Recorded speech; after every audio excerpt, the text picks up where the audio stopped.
colpisce molto essere in questo momento circondato da tante croci e vedo tanti volti, vedo tante persone che ho conosciuto, qualcuna si è anche uccisa perché tradita da uno Stato che non ha saputo difendere i loro diritti di derubati. Don Enrico Torta lo scandisce a chiare lettere, mentre attorno campeggiano le croci in legno installate dai risparmiatori veneti. In 100, anche da Vicenza e Venezia, hanno voluto esserci alla rotatoria di Cornuda, già teatro delle proteste dei forconi anni fa, per ribadire che questo sarà un altro Natale amaro. Pochi soldi e poche risposte, tante invece le promesse, soprattutto sul fronte dei risarcimenti. Vogliamo ricordare anche alla politica, quella politica che in parte oggi è al governo, che si erano assunti dei precisi impegni nei confronti dei risparmiatori e che quegli impegni oggi sembrano venuti meno. E la politica ci ha rovinato tutti.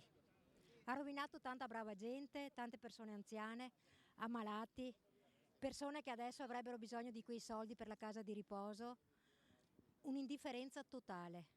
Eppure il copione visto in questi giorni per il crack della Banca Popolare di Bari con il salvataggio dell'istituto da parte dello Stato dimostra che le alternative, volendo, ci sono. A riguardo il sindaco di Cornuda usa parole durissime. In questi giorni abbiamo avuto la prova con quello che è successo alla Banca di Bari, una banca che doveva essere fatta fallire molto prima di Veneto Banca. Invece si sono utilizzati due pesi e due misure. Alla fine le croci che sono qua oggi simboleggiano molto bene la situazione. Come 2000 anni fa, invece di salvare Gesù Cristo, hanno salvato Barabba. Insomma, toni poco natalizi, eppure tra queste croci bianche c'è ancora un barlume di speranza. Natale è un giorno di speranza, abbiamo la speranza, ecco, basta. Noi siamo molto preoccupati dal momento che anche dal punto di vista legislativo non c'è proprio chiarezza, cioè quasi il legislatore non sappia che cosa sono le case popolari. Alloggi popolari equiparati alle seconde case, soggetti quindi al pagamento dell'IMU che ricade sull'ente proprietario dell'immobile, quindi l'ATER o gli IACP. Lo prevede la legge di bilancio 2020 che, salvo modifiche dell'ultimo minuto, non riconosce le case popolari come alloggi sociali. Anche al SUNIA, il sindacato degli inquilini, c'è preoccupazione perché la reintroduzione della tassa avrebbe ripercussioni pesanti soprattutto sulle manutenzioni degli alloggi popolari. È incredibile appunto che lo Stato attraverso l'IMU tassi se stesso. Quindi mi viene da pensare appunto che chi scrive le leggi, il legislatore, non abbia proprio idea di che cosa sia l'edilizia popolare e di come questa viene mantenuta e viene appunto sovvenzionata, nel senso praticamente zero, dal momento che sono anni che ci sono pochissime sovvenzioni per l'edilizia popolare e che quindi naturalmente la manutenzione, non dico la costruzione, ma la manutenzione sta andando naturalmente sempre a diminuire a grave discapito naturalmente degli assegnatari. E Renatino sta bene.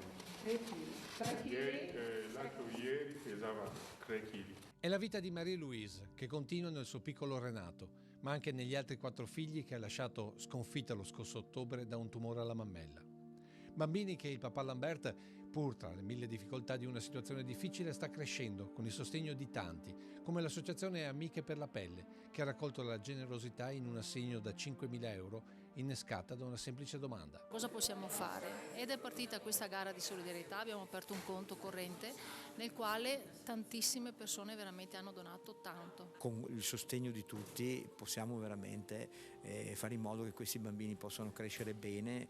La consegna nella sala di rappresentanza del municipio di Vittorio Veneto, che sostiene quotidianamente Lambert e i suoi 5 figli.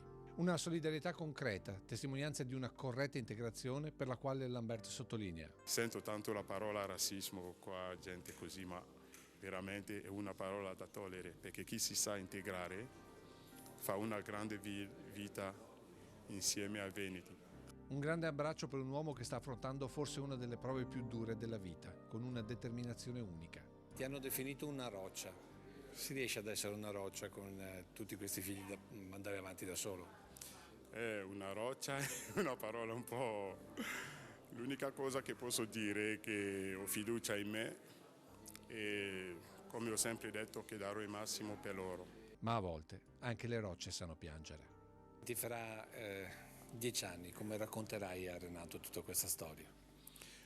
No, l'unica cosa che dirò a Renato fra 10 anni è che ha avuto una mamma fantastica, che si è sacrificata per lui e che lui cercherà di dare il massimo, perché è quello che sua mamma desiderava di tutti i suoi figli.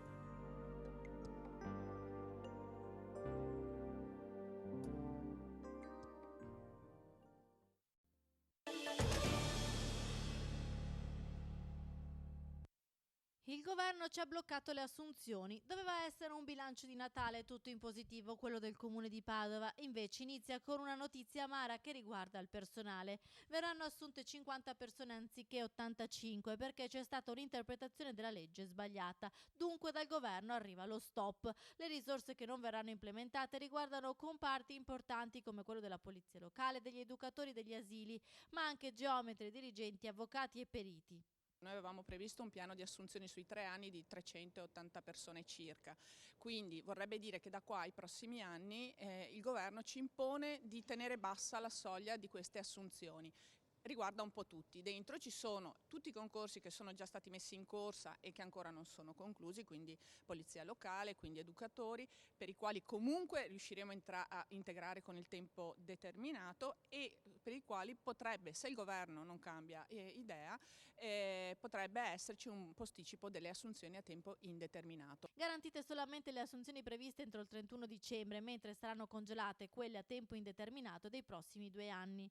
I concorsi comunque non si fermano con le graduatorie che verranno già stilate in caso si sbloccasse la situazione. Per il momento i concorsi che si sono già conclusi e per i quali possiamo assumere entro la fine dell'anno vanno a buon fine, quindi insegnanti della scuola dell'infanzia e una quarantina di C amministrativi verranno assunti subito.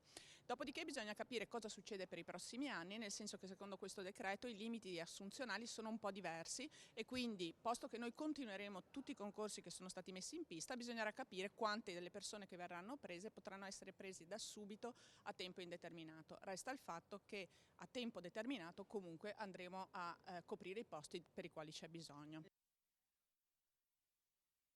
Il picco è stato di 144 cm d'altezza sul medio mare alle 9:40 e ha allagato circa il 64% di Venezia. Nemmeno all'antivigilia di Natale l'acqua alta ha concesso tregua ad una città che mai come quest'anno ha visto la marea salire così tanto e così tante volte. Dopo l'incubo acqua alta di novembre in molti a Venezia avevano pensato che di questo fenomeno in città non si sarebbe più parlato per un bel po', invece anche questa mattina Venezia si è svegliata sott'acqua. Secondo il centro maree del comune, a memoria d'archivio non si era mai vista una cosa del genere. Dal 1872 ad oggi solo una volta c'erano state 2 acque alte superiori ai 140 cm in un anno. Tra novembre e dicembre 2019 invece ce ne sono già state 6 e la 7ª sarebbe pronta ad arrivare tra poche ore. Stamattina il negozio entra a 1,34, quindi il livello più o meno dove vediamo qui sotto 10 cm 15.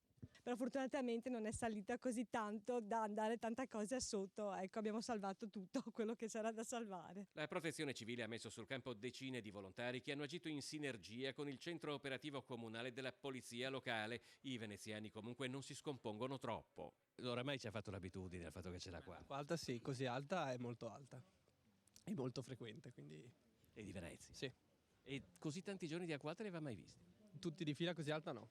Il fatto che cresca e cali così rapidamente, cosa significa secondo lei? Secondo me è dovuto alla restrizione che ha subito, conoscendo un po' la laguna, la restrizione che hanno subito le bocche di porto, con la creazione di isole artificiali in Mezzaria, sul Mose in San Nicolò del Lido. Siamo usciti proprio con l'acqua fino qua.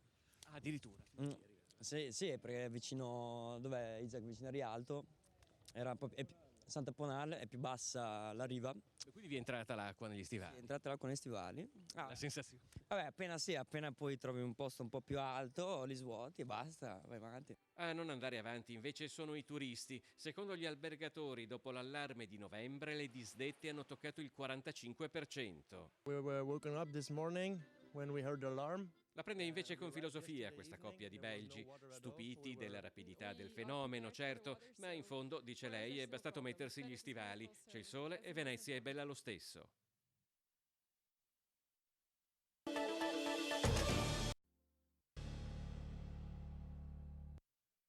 sono accusati di aver raccolto illecitamente informazioni sensibili di migliaia di persone delle banche dati dell'Agenzia delle Entrate, dell'INPS e del MEF, cui avevano accesso per motivi d'ufficio per venderle a società di recupero crediti e imprenditori, con tanto di tariffario, da 10 centesimi a 10 euro.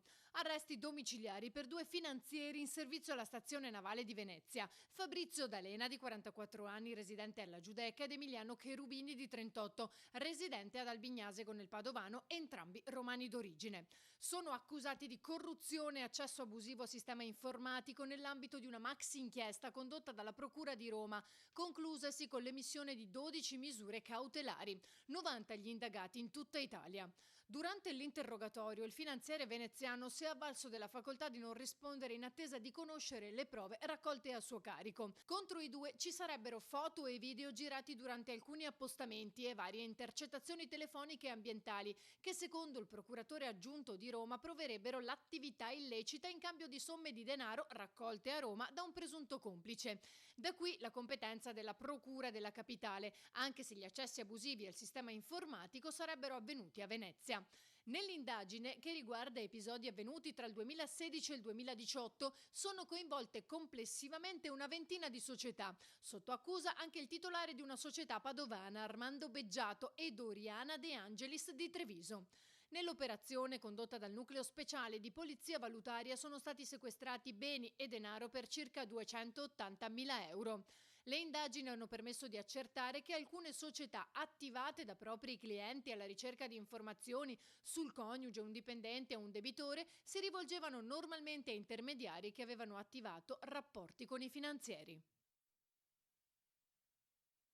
Finalmente, ed è proprio il caso di dirlo, nella legge di bilancio dello Stato la montagna è riuscita a ritagliarsi quello spazio di dignità troppo spesso negata. Si tratta di una novità unica nel suo genere che introduce il criterio di montanità nel riparto dei fondi per investimenti finanziati nel bilancio 2020. L'ordine del giorno è stato presentato dai deputati Roger De Menec, Parolo ed Enrico Borghi dell'Intergruppo parlamentare per lo sviluppo della montagna. Per la prima volta si inizia anche un procedimento che agevola i comuni di montagna con dei capitoli appositi che renderanno più evidente il cosiddetto differenziale montagna per queste comunità, in modo da mettere a disposizione un po' di più risorse a favore di queste comunità. Con l'ordine del giorno il governo viene impegnato a riservare una premialità nell'ambito della ripartizione delle risorse per progetti di sviluppo in aree montane, per la qualità ambientale, per opere pubbliche di messa in sicurezza degli edifici e del territorio e per investimenti di rigenerazione urbana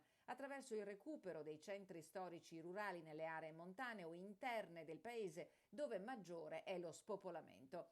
Ultimo, ma non per ordine di importanza, il miliardo di euro stanziato per le spese di investimento in vista delle Olimpiadi invernali. Un grande evento che deve essere però uso questo termine proprio per implementare le infrastrutture nel territorio del Veneto e di tutta la nostra regione, ma in particolare ovviamente delle zone della provincia di Belluno e di Cortina, che ovviamente saranno sede dell'evento olimpico. Nella legge di bilancio l'impegno per il futuro delle nuove generazioni con bonus bebè e per gli asili nido che avranno ripercussioni importanti nelle zone interne del paese.